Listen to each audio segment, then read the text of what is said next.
Você tem certeza da sua salvação? Acho que até o final do ano passado, mais ou menos, 2017, eu tinha esse questionamento muito forte dentro de mim. Será que eu sou mesmo salva? Eu vou te explicar por quê. Vamos tomar um café?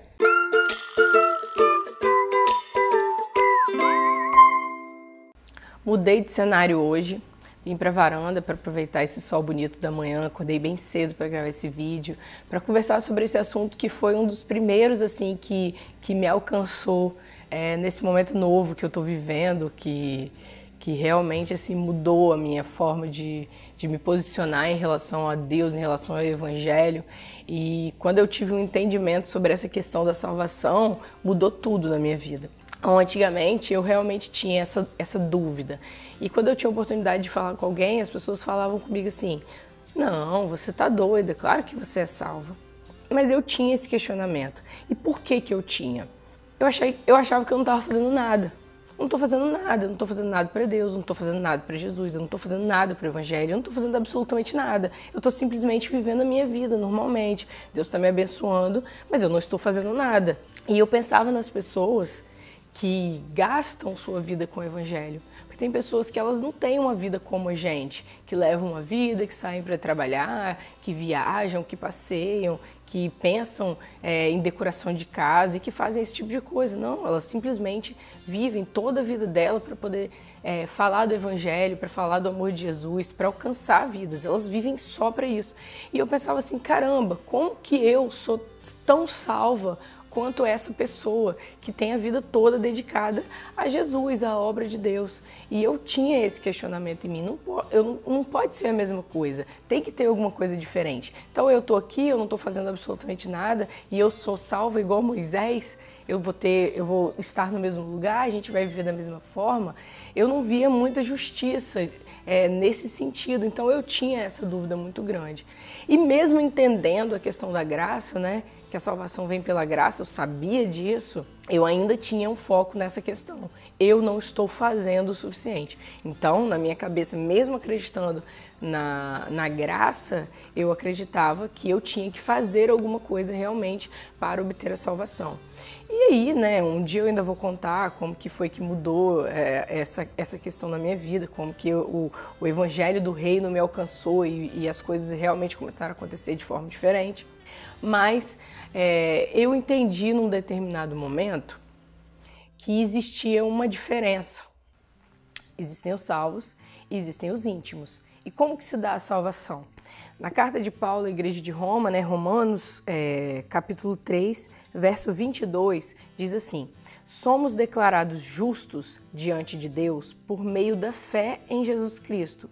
E isso se aplica a todos que creem, sem nenhuma distinção. Pois todos pecaram e não alcançam o padrão da glória de Deus. Mas Ele, em sua graça, nos declara justos por meio de Cristo Jesus, que nos resgatou do castigo por nossos pecados.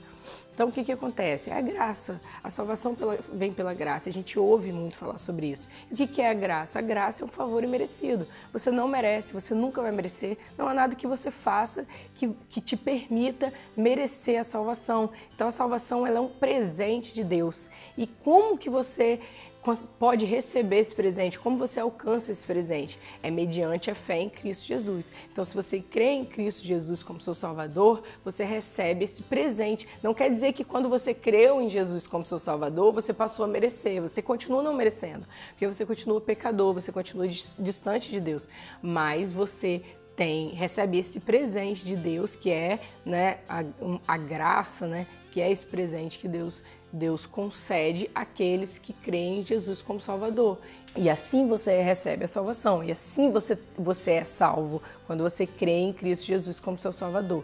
Então, era o que acontecia, era o meu caso. Então, eu era salva? Eu era salva, porque eu criei em Jesus como meu Salvador. Mas eu entendi que existia um outro lugar, um lugar diferente, que na minha cabeça não era para todo mundo. E na verdade eu acho que não é para todo mundo. É só para quem realmente deseja ardentemente estar neste lugar. Veja bem, quando Jesus fez o ministério dele nessa terra, ele tinha várias pessoas que andavam com ele. Ele tinha uma multidão que sempre acompanhava Jesus onde ele ia, Mas essa multidão, eles não estavam interessados na palavra que Jesus tinha, eles não estavam interessados na mensagem que Jesus trouxe, eles estavam interessados somente nos milagres, naquilo que Jesus estava fazendo. Então Jesus até falava com eles por parábola, para que eles não entendessem mesmo, e eles só iam atrás de Jesus por causa dos milagres. Então eles não tinham um relacionamento com Jesus.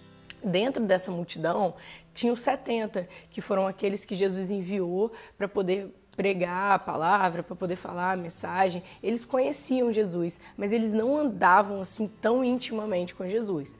Dentro dos 70 tinha os 12, esses eram os amigos de Jesus, iam com Jesus para onde ele ia, Jesus explicava a mensagem, eles realmente andavam com Jesus. Você está vendo? Existem lugares diferentes de intimidade. Depois dos 12, dentro dos 12, ainda tinham 3, esses 3 foram os que foram com Jesus e no Monte da Transfiguração, onde eles viram Jesus em glória, né? Eles tiveram essa experiência maravilhosa, que foi Pedro, Tiago e João.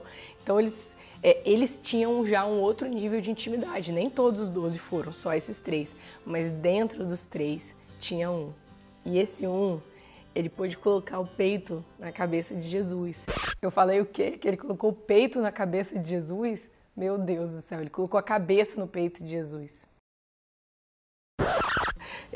No evangelho que ele escreveu, ele se intitulava como aquele a quem Jesus amava, porque ele sabia que ele tinha um relacionamento com Jesus diferente de só andar com ele, de só ouvir aquilo que ele falava, ou de só receber os milagres, ou de receber poder. Ele sabia que ele realmente tinha um relacionamento diferente, ele tinha um amor muito grande, tanto que ele era o único que estava lá quando Jesus estava na cruz, ele era o único dos discípulos que estava lá e que não abandonou Jesus nem um minuto. Então existe esse lugar diferente, e esse lugar se chama intimidade.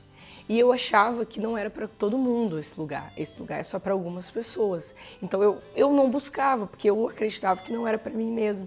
Mas realmente não é para todo mundo, porque você tem que buscar esse lugar, você tem que desenvolver esse relacionamento.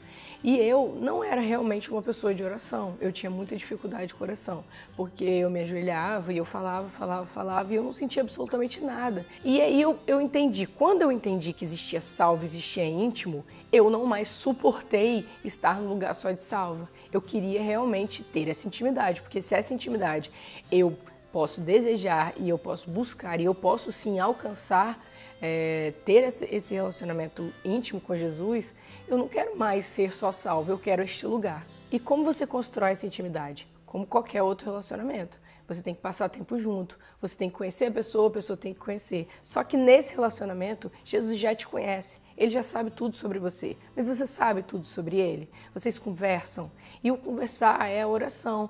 Então não tem como você alcançar um lugar de intimidade sem você passar tempo com Jesus. E esse tempo você alcança na oração. No livro de Mateus, capítulo 6, versículo 6, super famoso esse versículo, diz assim: mas quando orarem, cada um vá para o seu quarto, feche a porta e ore a seu pai em segredo. Então seu pai, que observa em segredo, os recompensará. É nesse lugar onde você encontra intimidade, é nesse lugar onde você cria um relacionamento com Jesus, é na oração. E qual foi a chave para eu conseguir desenvolver uma vida de oração? Eu não sentia nada. E aí um dia eu assistindo uma ministração do Vitor Azevedo, ele falou, mesmo se você não sentir nada, vai orar, fala, porque com o tempo isso vai acontecer para você, você vai desenvolver isso. E eu falei, eu vou me esforçar, porque se eu realmente quero esse relacionamento com Jesus, se eu realmente quero ocupar esse lugar, se eu realmente quero ter intimidade com Jesus, poder ouvir a voz do Espírito Santo, eu realmente preciso me dedicar a uma vida de oração. E no início era muito difícil, as minhas orações eram de 30 segundos ou 1 minuto.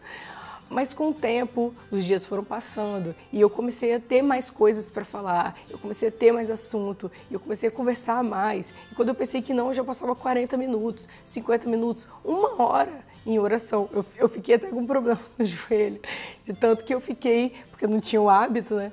De tanto que eu fiquei orando, e realmente eu consegui mudar a minha vida de oração. Depois que eu descobri que existia esse lugar, eu não quero mais outro lugar. É esse lugar que eu quero. Se você tinha dúvida da sua salvação, eu te provei na palavra que se você crê em Jesus como seu Salvador, você recebe a graça, é um presente, você nunca vai merecer.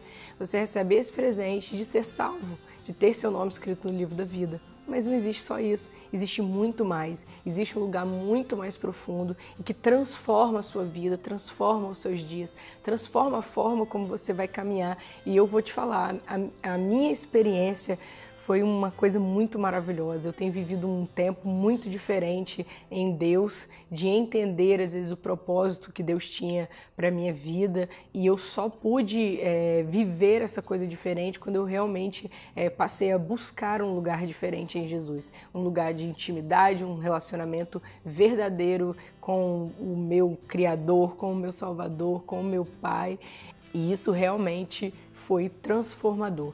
Então, se você desejou isso, se o seu coração queimou com essa palavra, eu te digo, vai orar, ora ao Senhor, fala, mesmo que você não tenha, que você, como eu também, tenha essa dificuldade, começa a falar, ele quer ser seu amigo, não existe esse negócio de palavras bonitas e de frases, né, de impacto. Conversa, ele te conhece, ele sabe quem você é, ele te fez exatamente do jeito que você é. Então, conversa com ele, fala com ele e você vai descobrir que isso vai ser transformador para a sua vida. E eu, uma pessoa que não sentia nada, né, na oração, eu tive grandes experiências com oração, maravilhosas. Eu tive uma experiência de sentir saudade de Deus, como se a gente tivesse convivido juntos e de repente a gente está separado e ainda vai ficar algum tempo separado, e eu senti uma tristeza muito grande. Eu chorei, nesse dia eu nem consegui orar, eu só chorei de saudade de casa, de saudade do meu pai. Foi uma experiência muito maravilhosa que eu tive, e eu tive buscando na oração.